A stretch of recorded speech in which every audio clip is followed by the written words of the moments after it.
G'day guys, it's Jake here. Today I'm going to be running you through how to install the UniFi controller on a hosted virtual machine running inside of Azure. So basically what we've got here is the Azure portal, and we're at the dashboard. What you want to do is go to all resources and we want to add a new one. And what we want to do is we want to add an Ubuntu server. We're going to be using 18.04 LTS. So if you click on that, you'll need to give it a new resource group.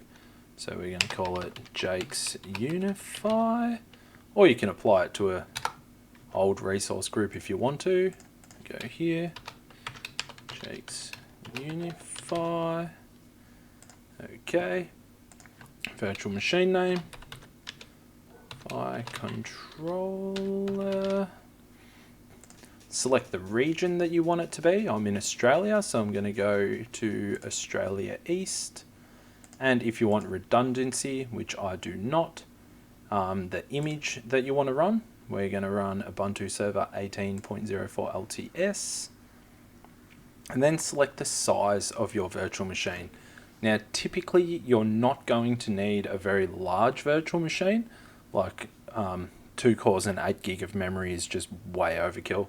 What I'm going to do is select a 1 core with 2 gig of RAM. So we're going to be using the B1MS general purpose virtual machine. And then you can do SSH public key, or you can do a password, but you're probably better with the public key. Give it a username, UniFi, and you should store this somewhere. We're just going to put it into Notepad for now. And you can use an existing key or generate a new key. We're going to generate a new key, and the new key pair name, I'm going to put that into there too.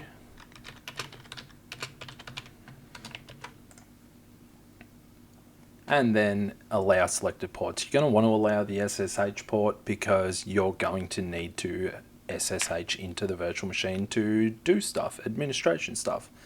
Then you go review and create. It's going to give you an estimate of your cost. So it gives it to you in hours. So we can do that quite easily. So if I was to do that, X 24.31. So you can see there it's going to cost about $26 a month to run. So not very much. Quite a good way to do it, I think.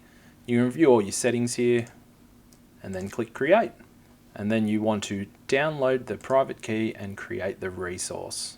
So now it's going to start creating your new virtual machine and download your key there. So with this key that you want to save that somewhere secure so you can access it. So now we can see that the deployment is successful and we can go to the resource. So we'll go directly to the resource and you can see the status is running. So if we click connect, SSH, and it will say connect via SSH with the client. You can use the client of your choice. So what we're going to do here is connect through PowerShell, just because I like PowerShell. So if we grab this and we're going to CD into our downloads folder, ls in that, and we should see we've got our UniFi controller key. So if we grab this and in here, paste that in there, and then where it says private key path, we basically want to just go the UniFi controller PEM, hit enter, and there we go. It is connected. So it's used our private key to connect. First thing you want to do is run updates. So sudo apt get update. So what that's going to do is just check with Ubuntu and download all of the latest updates to your virtual machine or your Azure hosted virtual machine. Now, depending on how many updates there is to do, this can take a little while, but it didn't take too long. You can see here, what was that, like a minute? So the next thing we're going to do is we're going to go to this page, which is on the UniFi community or Ubiquiti community or whatever, community.ui.com, which I'll leave a link in the description. And what this is the UniFi server easy install script. So what we want to do is get this command first. So this command's apt-get update, which we've already done. So we want to do apt-get install CA certificates. So if we open this PowerShell back up, paste that in, what you're going to need to do to make it work is sudo it to give you administration powers. So run that, and you can see here that CA certificates is already installed. So that's fine. So the next thing we're going to want to do is wget. So what wget does is downloads a file from the internet and this file. And as you can see, change it to your wanted version. So if we scroll down a bit, you can see here we've got all our versions. So if we get into our notepad here, and we'll grab this, and we can change it to that version there. So back to notepad, and we'll just change it to 5.5.24. So you can see there, 5.5.24. If we copy that again, paste that into our PowerShell window just by right-clicking and hit enter.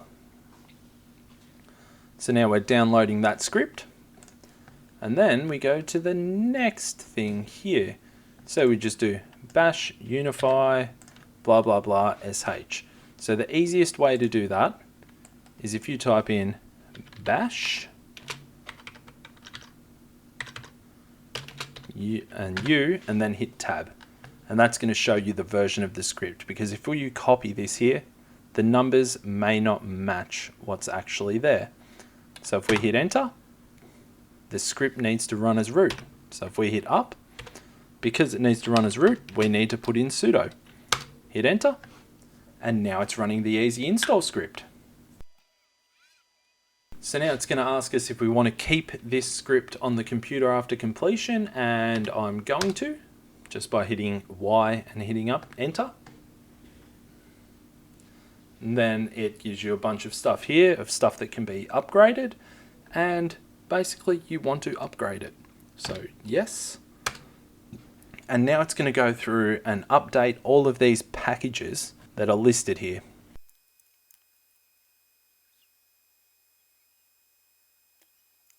So the next thing it's going to do is ask you if you want to add this script to the source file list. And yes, we do, because then we can update it easily. Hit yes, or Y for yes, and enter. So now we can check to make sure that UniFi is running by running service UniFi status. And there we go. We can see that UniFi has started. And what was that, a few minutes ago? So you can see the log there of what it's done, and it did start a few minutes ago after the installation finished. And then if you want to finish it, just Control C to jump out of that little view there. So the next thing we're going to find is we can't actually connect to this. So if I wanted to connect to the UniFi controller,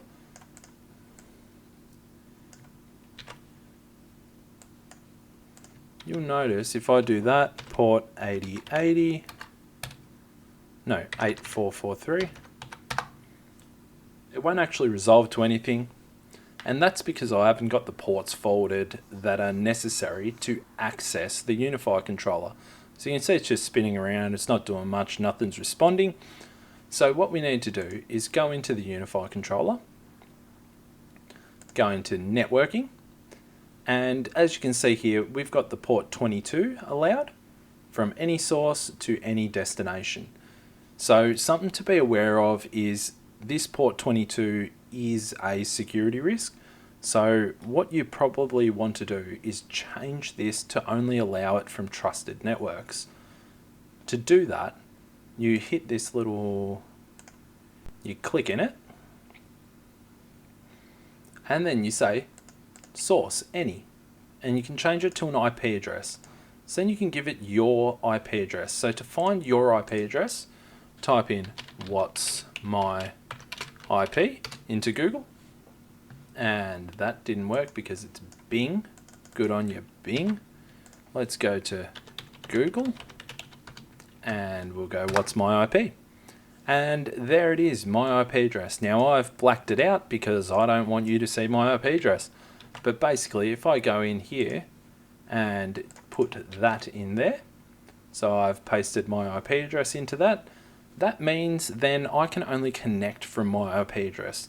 So if you add your IP address or multiple IP addresses that you're allowed to SSH into the virtual machine from, that will increase your security because people won't be able to try and hack through your SSH connection. I'm going to leave it as any at this point because this is only for testing. It doesn't really matter for this testing purposes. In real life, do it. Make sure you secure your networks. So what we need to do also is add the inbound rules that are needed. So we're going to need to go add inbound rule, source any, destination any, and the port ranges will be, the first one is going to be 3478. Now that's going to be our stun port. So we're going to name this stun underscore 3478. And it communicates via UDP. So we're going to click UDP and we're going to give it a priority of 100 because why not? Hit go to make that one. We're going to need to make another one for port 8080, which is a port that it communicates on. We're going to need that to be TCP because we want TCP to be able to communicate this. We don't need UDP or ICMP. So it's better to take the path of least, not least resistance, like minimum security privileges. So if you only need TCP communication on that port, only allow TCP communication on that port. If you only need UDP communication on that port, only allow UDP communication on that port. So we're just going to allow TCP because that's the only connections that go on this port. So we'll hit add on that. So you can see there, that's added on that. So port 8080 allowed through allow TCP connections from any source to any source. So basically that's allowing the TCP connections on port 8080 to our UniFi controller.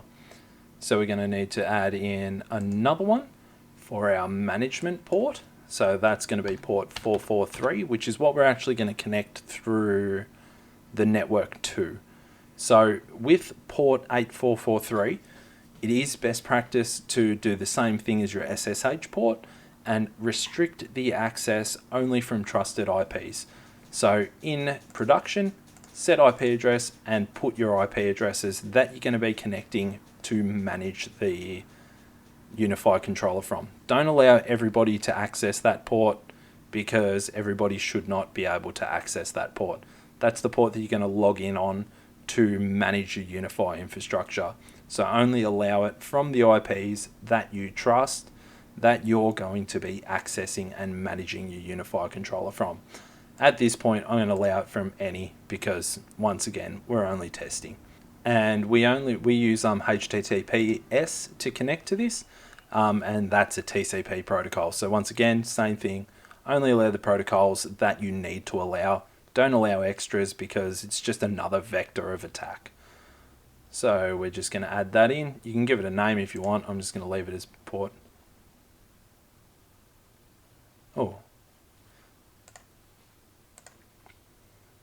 I've already got that I've already got that set up.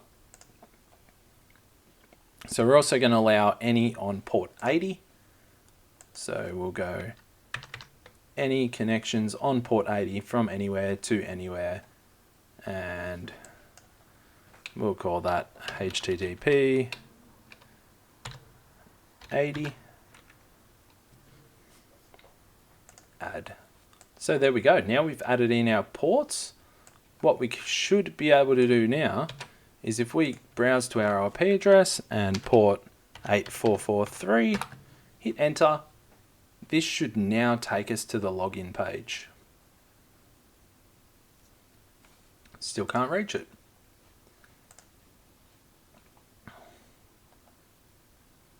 Ah, I didn't add 8443.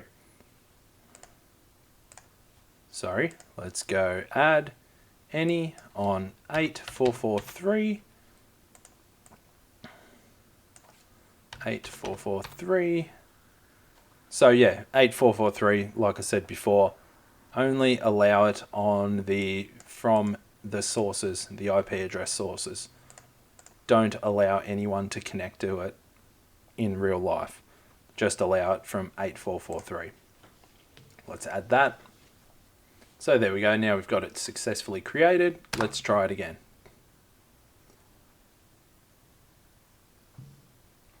Why is that not working? That should be TCP. Let's try that again. We may actually need to type in HTTPS.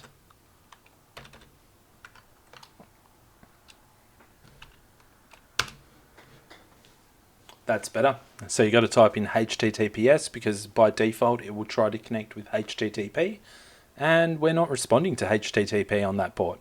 We are only responding to secure encrypted connections. And now we've got our UniFi setup wizard. So first pick your country. Whoop. We are going to pick Australia because that's where I am. Enable auto backup. I recommend leaving that on. One thing to be aware of though is that backup is not a real backup, because say something happens to this virtual machine, the auto backup only stores it on the virtual machine. So it is best practice to back it up a different way, which I'll show you how to do soon.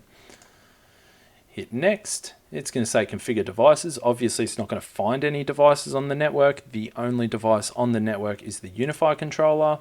Hit next, configure SSID. We're going to call it Jake. Put in a password for your SSID. Now we're going to need admin credentials.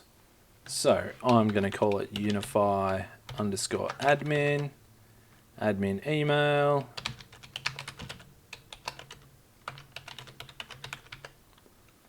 We're going to give it a password. Out of that. I recommend using a rather large password. Whack that in there.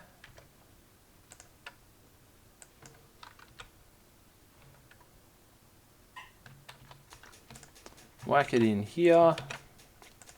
And then device authentication. I recommend changing that as well. So we're going to call it UniFi device and give in a password as well. Hit next. It's going to give you the confirmation. Hit next. Enter email for your UBNT credentials. So if you want it to be linked to your UI account, you can do it here. We're going to skip it. So it's going to be standalone. So now we're going to put in our username and password. So UniFi admin and the password that we set before. You can tick for it to remember you and sign in. There you go. So now we've got a UniFi cloud hosted controller. So now the next thing that you want to do is you don't want to be connecting via this IP. What you want to do is configure a CNAME record on your DNS provider, something like, unifi@here'sjaken.com, which I might actually do. So basically what you want to do is add in a CNAME. I'm using Cloudflare, so that's what that is. But a CNAME, and we're going to go UniFi. So you can see here, unifi.here'sjaken.com. And if I copy that, and I'll paste it into there, unproxy it, and save. A record, sorry, because we're going to an IP address. So you want to configure an A record and hit save. So now if I go to HTTPS unifi.here'sjaken.com, here's jaykin.com.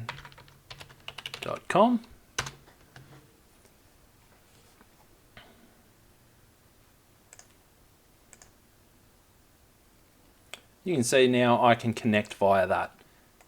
So if I log in again,